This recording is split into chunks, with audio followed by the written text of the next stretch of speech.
Hi F lovers, welcome back to my channel. Video को start करने से पहले अगर अभी तक आप में से किसी ने मेरे चैनल को सब्सक्राइब नहीं किया है तो प्लीज़ चैनल को सब्सक्राइब, वीडियो को लाइक और नीचे कमेंट करते हुए ज़रूर बताइएगा कि आज का ये पार्ट आप लोग कैसा लगा। इसके अलावा कुछ लोग हैं जो पेनफुल लव के बारे में भी पूछ रहे थे, तो उनको मैं बता दूँ कि दूसरी चैनल पे मैंने उसको अपलोड कर दिया है, आप लोग जाके उसको देख सकते हैं। तो चलिए यीलिंग और मास्क मैन विंग के नेक्स्ट पार्ट को स्टार्ट करते हैं। लास्ट पार्ट में हमने देखा था कि यहाँ पे विंग और वैनकिंग दोनों के ही बीच में थोड़ी सी नोक झोंक चल रही थी। नोक झोंक नहीं, बहस चल रही थी, जहाँ पे विंग जानता था कि उसने गलत तो किया है और साथ ही साथ वैनकिंग भी जानती थी कि वो ओवर रिएक्ट कर रही है, लेकिन उसका ओवर रिएक्ट करने का भी यहाँ पे एक रीज़न है। अब कौन सी बात है, अगर विंग इसी तरीके से छूट देते रहेगा, वो खुद सारे एफर्ट्स डालेगा, सामने वाला कुछ भी एफर्ट्स नहीं डालेगा, हो सकता है कल के दिन सामने वाला एफर्ट्स डालना स्टार्ट भी करे ना, तो शायद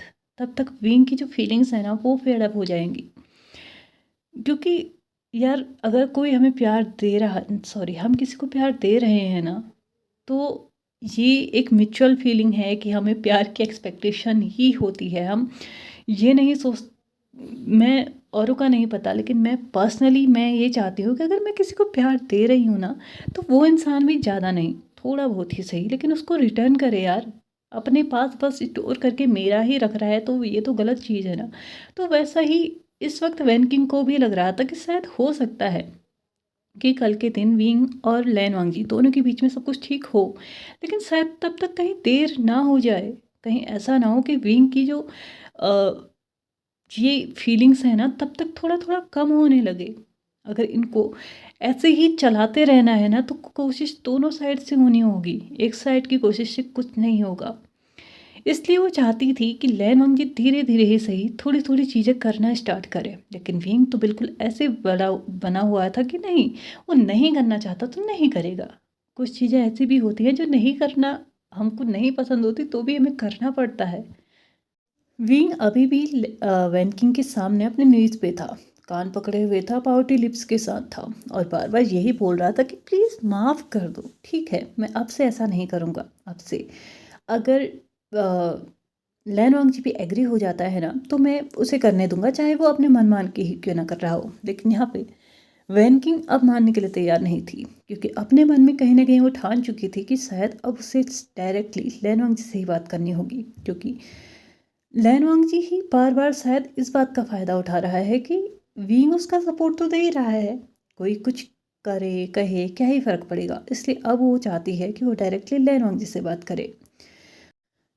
विंग को वहाँ से भेजने के बाद वैन किंग डायरेक्टली लैन वांगजी के कमरे में पहुँचती है। लैन वांगजी के कमरे में पहुँचने के बाद वो लैन वांगजी से अनुमति लेती है कि क्या वो कुछ टाइम उससे बात कर सकती है। तो यहाँ पे लैन वांगजी भी इस बात पे एग्री होता है कि हाँ, वो बात कर सकते हैं, वैसे भी वो महारानी है तो उसको ना करने का कोई मतलब भी नहीं बनता।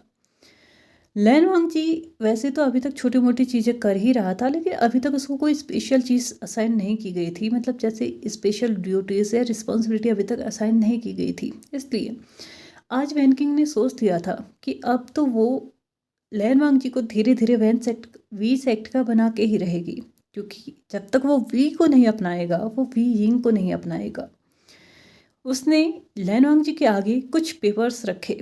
लैन वांगजी ने उन्हें पढ़ना शुरू किया तो उसमें बहुत कुछ था, जैसे कि स्टूडेंट का स्टडी के रिलेटेड था, उनकी कल्टीवेशन के रिलेटेड था, स्वॉर्डमैनशिप के रिलेटेड था, और कुछ थोड़ी बहुत चीज़ें जो सेक्ट के हिसाब किताब की थी वो भी थी। यहाँ पे इन सारी चीज़ों को देखते हुए, वैन किंग की तरफ देखते हुए लैन वांगजी ने क्वेश्चन किया कि ये क्या है। तो यहाँ पे वैन किंग लैन वांगजी की तरफ देखते हुए बोलती है, शायद तुम भूल रहे हो कि तुम अब इस सेक्ट के एक इम्पॉर्टेंट पार्ट हो।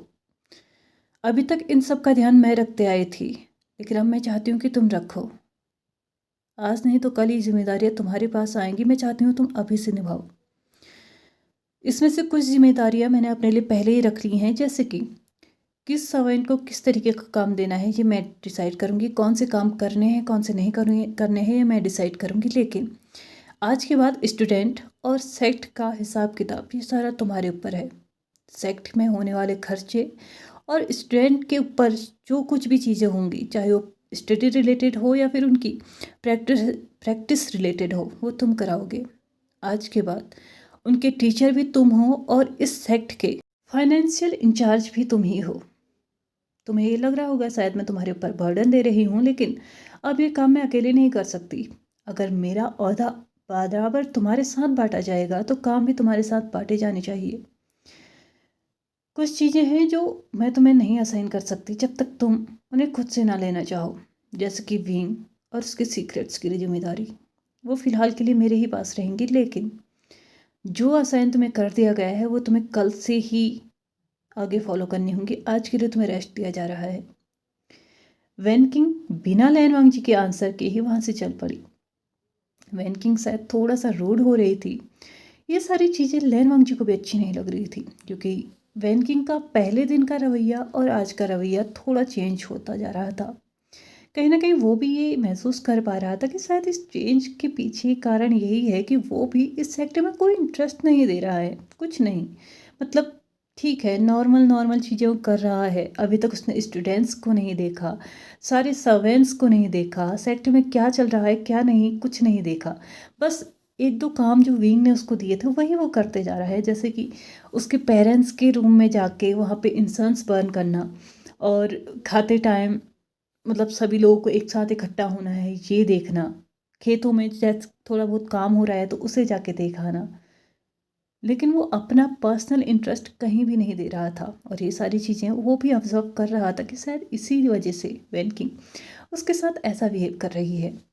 लेकिन ऐसा नहीं था कि लैनवांग जी काम नहीं करना चाहता था, बस यहाँ पे आके किसी ने उसको काम बताया नहीं था इसलिए उसने किया नहीं था। लेकिन अब उसके पास काम था तो वो काफ़ी हद तक खुश भी था कि एटलीस्ट अब उसका पूरा दिन बोरिंग सा नहीं जाएगा, उसको काम करने के लिए कुछ मिलेगा, उसके पूरा टाइम उसका लाइब्रेरी में नहीं जाएगा, इसलिए वो काफ़ी हद तक खुश भी था।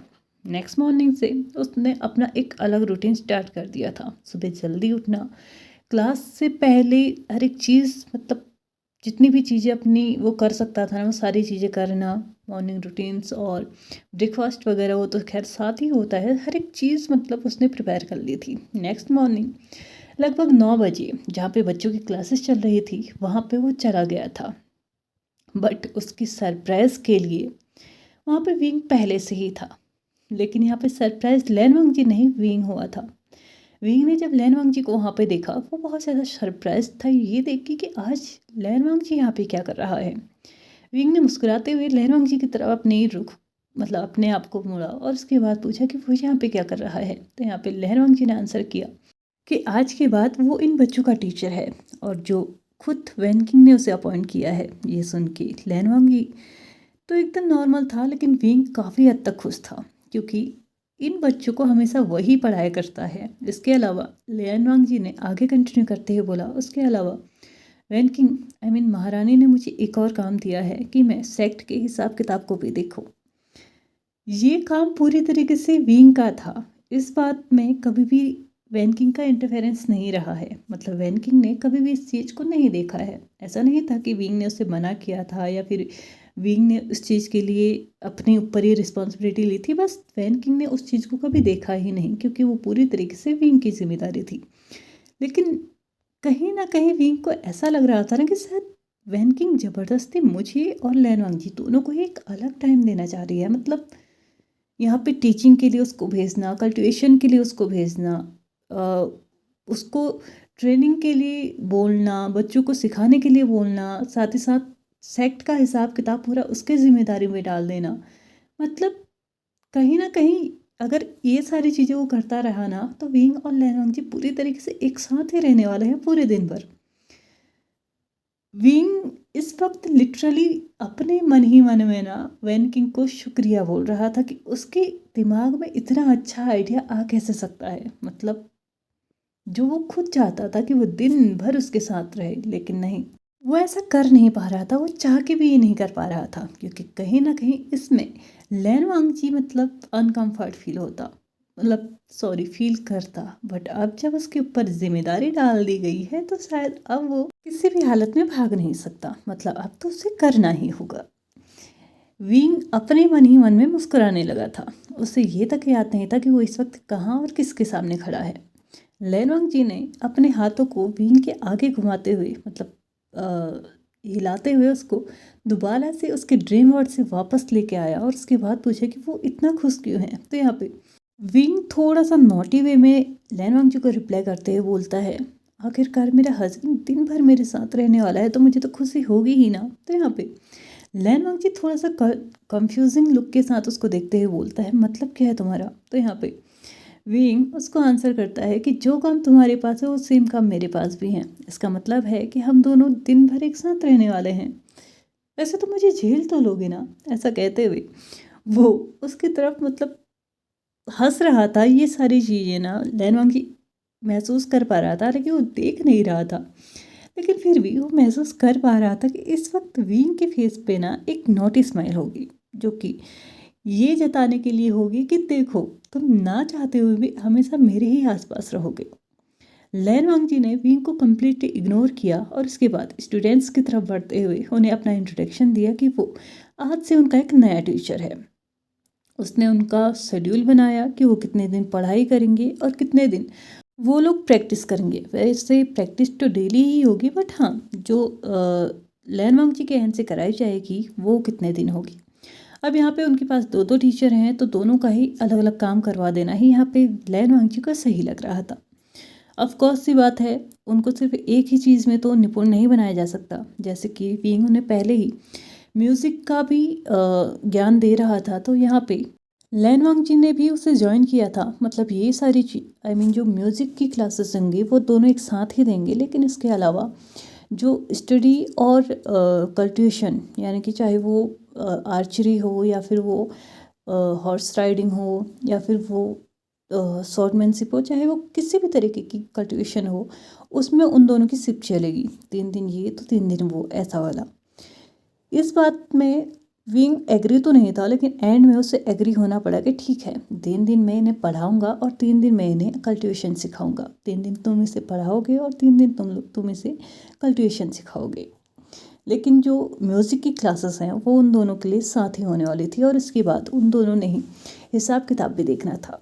ये सारी चीज़ें यहाँ पे फिक्स हो चुकी थी और सभी स्टूडेंट बहुत ज़्यादा खुश भी थी। वक्त ऐसे ही निकलते चला गया। उन दोनों की ही शादी को लगभग 1 महीना हो चुका था और इस 1 महीने में जैसा उन लोगों का शेड्यूल हुआ था वैसे ही चीज़ें चल रही थी। लेकिन अब चीज़ें थोड़ी बहुत चेंज होने लगी थी। कहीं ना कहीं लैन वांगजी को विंग की आदत होने लगी थी, क्योंकि दिन भर एक साथ रहना, भले ही ये तय तो हुआ था कि 3 दिन वो पढ़ाएगा और 3 दिन वो कल्टिवेशन की प्रैक्टिस कराएगा, लेकिन फिर भी विंग किसी न किसी बहाने से, क्योंकि अब बच्चे तो एक ही हैं ना, बच्चे तो ऐसा है नहीं कि बच्चे अलग अलग हैं, बच्चे एक ही हैं, तो विंग किसी न किसी बहाने से लैन वांगजी की क्लासेस में घुस ही जाता था। और कभी कभी अपनी क्लासेस में इतनी लापरवाही करता था कि लैन वांगजी को उसकी क्लास में आना ही पड़ता था, ताकि बच्चों का कुछ भी नुकसान ना हो किसी भी तरीके से, मतलब बच्चे सीखने से ना रह जाए, इससे उसे ज़बरदस्ती वहाँ पे आना ही पड़ता था। इस तरीके से उनका पूरा दिन लगभग एक साथ ही गुजर रहा था। और तीसरी तरफ थी वैन किंग, जो कि उन दोनों को देख रही थी। कहीं ना कहीं इन दोनों की इस रिश्ते की उतार चढ़ाव, नोक झोंक, ये सारी चीज़ें वो देख पा रही थी और कहीं ना कहीं महसूस कर पा रही थी कि शायद इन दोनों को ही एक दूसरे की आदत होने लगी है। और जब आदत होगी तभी लगाव होगा और लगाव होगा तो तभी प्यार होगा। लेकिन क्या होगा या नहीं, ये तो हम देखेंगे आने वाले एपिसोड्स में। तो चलिए फ्रेंड्स, आज के इस पार्ट को हम यहीं पे ख़त्म करते हैं। वीडियो पसंद आया तो please like share subscribe and comment करते हुए जाइएगा। Thank you so much for watching my video and bye bye.